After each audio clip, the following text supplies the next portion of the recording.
Medical காலேஜில் அவங்களுக்கு treatment நல்லா கொடுத்துட்ருக்காங்க. 3 வகையிலே பிரிச்சுருக்காங்க. எமர்ஜென்சி வார்டில் ஒரு ரெட் ஜோன் இருக்குது, அதுக்கப்புறம் எல்லோ ஜோன் இருக்குது, அதுக்கப்புறம் நார்மல் வார்டு இருக்குது. நிறைய பேர் வந்து ரொம்ப சீரியஸாக இருந்தாங்க, கிரிட்டிக்கலாக இருந்தாங்க. ஸோ அவங்க எல்லோரும் 13 பேர் அவங்க எல்லோரும் வந்து எமர்ஜென்சி வார்டில் கிரிட்டிக்கல் ஜோனில் வச்சுருந்தாங்க. பட் எல்லோரும் குணமடைந்திருக்காங்க. அதுலேருந்து 4-5 பேருக்கு டயாலிசிஸ் கொடுத்துருக்காங்க. டயாலிசிஸ் ஆகி அவங்க குணமடைந்திருக்காங்க. எல்லோரும் போய் பார்த்துட்டு வந்தேன். எல்லோரும் நல்லபடியாக பேசியிருக்காங்க. ஒருத்தருக்கு இன்னும் கண் பார்வை சரியாகலை. ஏன்னா இந்த கள்ளச்சாரம் குடித்ததுனால, அவங்களுக்கு மெத்தனால் குடித்ததுனால கண் பார்வையில் ப்ராப்ளம் வந்திருக்கு. ஸோ அது அவங்களுக்கு இன்னும் மங்களமாக தான் இருக்குது. அவங்களுக்கு இன்னும் கண் சரியாக தெரியல. ஸோ அவங்களுக்கு ட்ரீட்மெண்ட் கொடுத்துட்ருக்காங்க. என்னென்ன மெடிசன் கொடுத்துட்ருக்காங்க. பாம்பேலேருந்து மெடிசன் கொண்டு வந்திருக்காங்க. டயாலிசிஸ் பண்ணிகிட்ருக்காங்க. ஏன்னா இந்த ஹாஸ்பிட்டல் வந்து இப்போ தான் 3 வருஷத்துக்கு முன்னாடி தயாரான ஹாஸ்பிட்டல். ஸோ கொஞ்சம் வசதிகள் நிறையா இருக்குது. ஆனால் இந்த ஹாஸ்பிட்டல் இல்லை, நான் நினச்சி பாருங்கள், இங்கேருந்து பாதிக்கப்பட்டவங்கள சேலம் வரைக்கும் பாண்டிச்சேரி வரைக்கும் கூட்டிகிட்டு போகும்போது எவ்வளோ பிரச்சனையாக இருந்திருக்கும். ஆனால் 61 பேர் இறந்துருக்காங்க. ஸோ 61 குடும்பம் ஒவ்வொரு தீபாவளிக்கும், ஒவ்வொரு புது வருஷ பிறப்புக்கு, ஒரு சந்தோஷமான நிகழ்வு அவங்க வீட்டில் நடக்கும்போது அழுது கொண்டு தான் இருப்பாங்க. ஏன்னா அவங்க வீட்டில் இருக்கிறவங்க இறந்துருக்காங்க. ஸோ இது யார் பதில் கொடுக்கணுன்னு தான் பார்க்கணும். ப்ளேம் கேம் பண்ணி பிரயோஜனம் இல்லை. ஆனால் நாங்கள் ஆராய்ச்சி பண்ணிகிட்ருக்கும்போது பல இடத்துல உங்களுக்கு தவறுகள் தெரியுது. தெரிஞ்சும் தெரியாமல் மாதிரி நடந்திருக்காங்க. அது எல்லாமே ரிப்போர்ட் நாளைக்கு டெல்லி போயிட்டு அங்கே சப்மிட் பண்ண போகிறோம். சிபிசிஐ பற்றி சொல்லியிருந்தீங்களா மேடம்? சிஐபி வந்து அவங்க வந்து எங்களுக்கு வந்து இதுக்கு சிபிசிஐடி வந்து அவங்க ரிப்போர்ட் கொடுக்கல இன்னும் இது வரைக்கும். நாங்கள் போஸ்ட்மார்ட்டம் ரிப்போர்ட்ஸ் கொடுத்துருக்கோம். ஸோ இது வரைக்கும் எங்களுக்கு வரல. இது சிபிஐக்கு போகணும்னு சொல்லிட்டுருக்கோம். இன்னும் ட்ரான்ஸ்ஃபர் பண்ணலை. ஈஸியான இந்த விஷயம் சிபிஐக்கு ட்ரான்ஸ்ஃபர் பண்ணலாம். ஏன் அதை இன்னும் பண்ணாமல் இருக்காங்க எங்களுக்கு தெரியல. ஸோ பல விஷயங்கள் இருக்குது. உங்கள் சார்பாக வலியுறுத்துறதுக்கு வாய்ப்புகள் இருக்குது. நேரில் சந்திச்சுட்டு போயிருக்கீங்களா? உமன்ஸ் என்ன கேட்டிங்களா? அவங்க என்ன சொன்னாங்க? அவங்களுக்கு குடிக்காரங்க வந்து ஒரு வேக் ரீசன்ஸ் கொடுப்பாங்க. கை வலி இருந்தது, கால் வலி இருந்தது, ஒரு குழாவி கடிச்சது, நான் வேறு எதுவுமா ரொம்ப மன அலைச்சலில் இருந்தேன், அதனால தான் குடிச்சிட்டேன். குடிக்காரனுக்கு குடிக்கிறதுக்கு ஒரு காரணம் வேணும், அவ்வளோதான். சரிங்களா? ஒரு பையன் சொல்கிறான், நான் குடிக்கல, என் ஃப்ரெண்ட்ஸ் என் வாயில் ஊற்றிட்டாங்க. அதான் கேட்டேன், கையில் கழுத்தில் கத்தி வச்சுட்டு வாயில் ஊற்றுனாங்க அவனுக்கு. ஸோ இந்த மாதிரி குடிக்கணும்னு முடிவு பண்ணிட்டாக்கா அதுக்கு 1000 காரணங்கள் தேடலாம். சரிங்களா? ஆனால் என்னுடைய கேள்வி ஒன்று தான், இந்த மாதிரி கள்ளச்சாரம் ஏன் ஈஸியாக அவைலபிள் இருக்குது? 61 பேர் செத்துருக்காங்க, 160 பேர் இதை குடிச்சிருக்காங்க. ஸோ 160 பேருக்கு மினிமம் நீங்கள் நான் ஹாஸ்பிட்டலே கேட்டேன், மினிமம் 3 பேக்கெட் குடிச்சிருக்காங்க. அப்படின்னா 600 ml. அப்போது 600 ml 160 குடும்பங்கள் குடிச்சிருக்காங்கன்னா அது கணக்கு பண்ணி பாருங்கள். நான் மினிமம் 3 பேக்கெட் வைங்க, 600 ml சொல்கிறேன். அப்போ எவ்வளோ ml வருது? 96 ml. ஸோ 96 ml நீ வந்து சப்ளை பண்ணியிருக்க. 96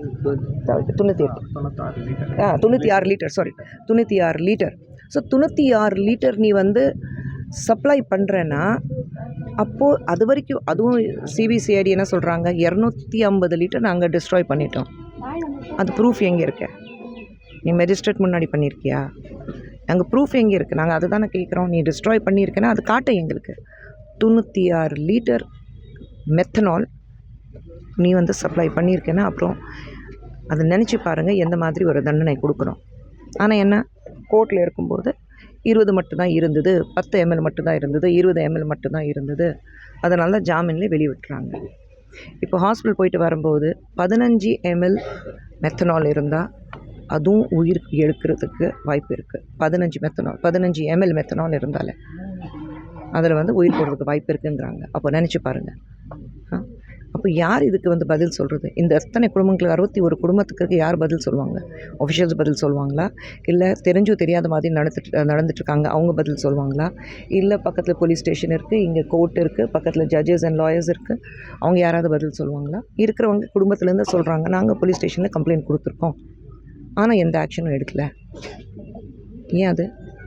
அந்த கேள்வியெல்லாம் வருது. அந்த கேள்வியாக கேட்க வேண்டிய இடத்துல நாங்கள் கேட்போம், எழுப்போம், பதில் வருதானே பார்ப்போம். 61 பெண்களுக்காக பாதிக்கப்பட்ட குடும்பத்தில் இருக்காங்க. அந்த 61 பெண்களுக்காக நீங்கள் என்ன மத்திய அரசிடம் வலியுறுத்த விரும்புகிறீங்க, இல்லை தமிழக அரசிடம் வலியுறுத்த விரும்புகிறீங்க? ஏன்னா நிதி அவங்களுக்கு நிவாரண தொகை போதாது, பாதிக்கப்பட்டவர்கள் பெண்களாக.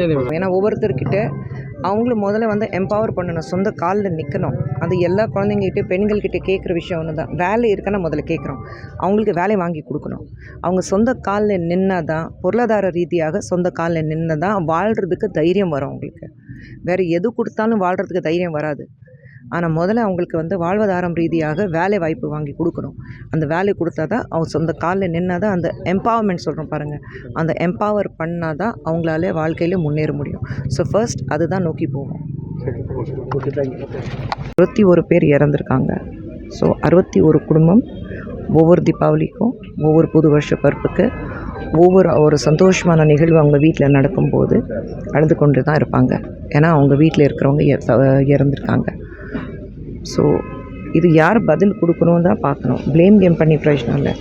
ஆனால் நாங்கள் ஆராய்ச்சி பண்ணிகிட்டு இருக்கும்போது பல இடத்துல உங்களுக்கு தவறுகள் தெரியுது, தெரிஞ்சும் தெரியாமல் மாதிரி நடந்திருக்காங்க. அது எல்லாமே ரிப்போர்ட் நாளைக்கு டெல்லி போயிட்டு அங்கே சப்மிட் பண்ண போகிறோம். சிபிசிஐடி வந்து அவங்க ரிப்போர்ட் கொடுக்கல இன்னும் இது வரைக்கும். நாங்கள் போஸ்ட்மார்ட்டம் ரிப்போர்ட்ஸ் கொடுத்துருக்கோம். ஸோ இது வரைக்கும் எங்களுக்கு வரல. இது சிபிஐக்கு போகணும்னு சொல்லிட்டு இருக்கோம். இன்னும் ட்ரான்ஸ்ஃபர் பண்ணலை. ஈஸியான இந்த விஷயம் சிபிஐக்கு ட்ரான்ஸ்ஃபர் பண்ணலாம். ஏன் அதை இன்னும் பண்ணாமல் இருக்காங்க எங்களுக்கு தெரியல. ஸோ பல விஷயங்கள் இருக்குது.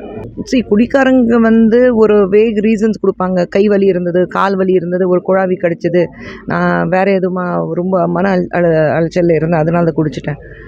குடிக்காரனுக்கு குடிக்கிறதுக்கு ஒரு காரணம் வேணும், அவ்வளோதான். சரிங்களா? ஒரு பையன் சொல்கிறான், நான் குடிக்கல, என் ஃப்ரெண்ட்ஸ் என் வாயில் ஊற்றிட்டாங்க. அதான் கேட்டேன், கையில் கழுத்தில் கத்தி வச்சுட்டு வாயில் ஊற்றுனாங்க அவனுக்கு. ஸோ இந்த மாதிரி குடிக்கணும்னு முடிவு பண்ணிட்டாக்கா அதுக்கு 1000 காரணங்கள் தேடலாம். சரிங்களா? ஆனால் என்னுடைய கேள்வி ஒன்று தான், இந்த மாதிரி கள்ளச்சாரம் ஏன் ஈஸியாக அவைலபிள் இருக்குது? 61 பேர் செத்துருக்காங்க, 160 பேர் இதை குடிச்சிருக்காங்க. 96 லிட்டர். ஸோ 96 லிட்டர் நீ வந்து சப்ளை பண்ணுறேன்னா அப்போது அது வரைக்கும், அதுவும் சிபிசிஐடி என்ன சொல்கிறாங்க, 250 லிட்டர் நாங்கள் டிஸ்ட்ராய் பண்ணிட்டோம். அது ப்ரூஃப் எங்கே இருக்கு? நீ மேஜிஸ்ட்ரேட் முன்னாடி பண்ணியிருக்கியா? அங்கே ப்ரூஃப் எங்கே இருக்குது? நாங்கள் அதை தானே கேட்குறோம். நீ டிஸ்ட்ராய் பண்ணியிருக்கேன்னா அது காட்ட எங்களுக்கு. 96 லிட்டர் மெத்தனால் நீ வந்து சப்ளை பண்ணியிருக்கேன்னா அப்புறம் அதை நினச்சி பாருங்கள் எந்த மாதிரி ஒரு தண்டனை கொடுக்குறோம். ஆனால் என்ன, கோர்ட்டில் இருக்கும்போது 20 மட்டும்தான் இருந்தது, 10 ml மட்டும்தான் இருந்தது, 20 ml மட்டும்தான் இருந்தது. அதனால தான் ஜாமீன்லேயே வெளிவிட்டுறாங்க. இப்போ ஹாஸ்பிட்டல் போயிட்டு வரும்போது 15 ml மெத்தனால் இருந்தால் அதுவும் உயிர் எடுக்கிறதுக்கு வாய்ப்பு இருக்குது. 15 ml மெத்தனால் இருந்தாலே அதில் வந்து உயிர் போடுறதுக்கு வாய்ப்பு இருக்குங்கிறாங்க. அப்போ நினச்சி பாருங்கள். அப்போ யார் இதுக்கு வந்து பதில் சொல்கிறது? இந்த எத்தனை குடும்பங்களுக்கு, 61 குடும்பத்துக்கு யார் பதில் சொல்லுவாங்க? ஒஃபிஷியல்ஸ் பதில் சொல்லுவாங்களா? இல்லை தெரிஞ்சோ தெரியாத மாதிரி நடந்துட்டுருக்காங்க அவங்க பதில் சொல்லுவாங்களா? இல்லை பக்கத்தில் போலீஸ் ஸ்டேஷன் இருக்குது, இங்கே கோர்ட் இருக்குது, பக்கத்தில் ஜட்ஜஸ் அண்ட் லாயர்ஸ் இருக்குது, அவங்க யாராவது பதில் சொல்லுவாங்களா? இருக்கிறவங்க குடும்பத்துலேருந்து சொல்கிறாங்க, நாங்கள் போலீஸ் ஸ்டேஷனில் கம்ப்ளைண்ட் கொடுத்துருக்கோம், ஆனால் எந்த ஆக்ஷனும் எடுக்கல. ஏன் அது?